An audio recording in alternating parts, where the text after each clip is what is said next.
ইতিমধ্যে ভোটের সরঞ্জামাদি খুলনার ৩ উপজেলার সব কেন্দ্রে পৌঁছেছে। বিস্তারিত জানাতে দিঘলিয়ার অ্যাপেক্স মাধ্যমিক বিদ্যালয় কেন্দ্র থেকে যুক্ত হচ্ছেন প্রতিনিধি পলাশ চন্দ্র ঢালি। যাচ্ছি তার কাছে। পলাশ, কাল সকাল ৮টা থেকে তো ভোট গ্রহণ শুরু হচ্ছে। আমি একটু জানতে চাইবো যে সেখানে কোনো ভোট কেন্দ্র আসলে ঝুঁকিপূর্ণ আছে কিনা এবং কোনো সহিংসতার কোনো সম্ভাবনা আছে কিনা, বা থাকলেও সেখানে প্রশাসনিক ব্যবস্থা কেমন নেওয়া হয়েছে? ধন্যবাদ আপনাকে। যেহেতু কালকে দ্বিতীয় ধাপের যে উপজেলা পরিষদ নির্বাচন, এবং এই খুলনায় আপনি জানেন যে ৩টি উপজেলায়, খুলনা সারা দেশের ভিতরে দ্বিতীয় হলেও খুলনায় কিন্তু এই আগামীকাল প্রথমই নির্বাচন অনুষ্ঠিত হবে, উপজেলা পরিষদ নির্বাচন।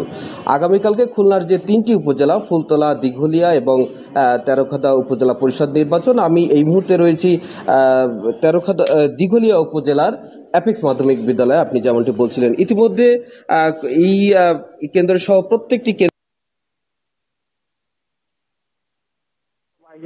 সদস্যরাও তারা ঠিক 3টার দিকে তারা কিন্তু এখানে এই কেন্দ্রে পৌঁছেছেন।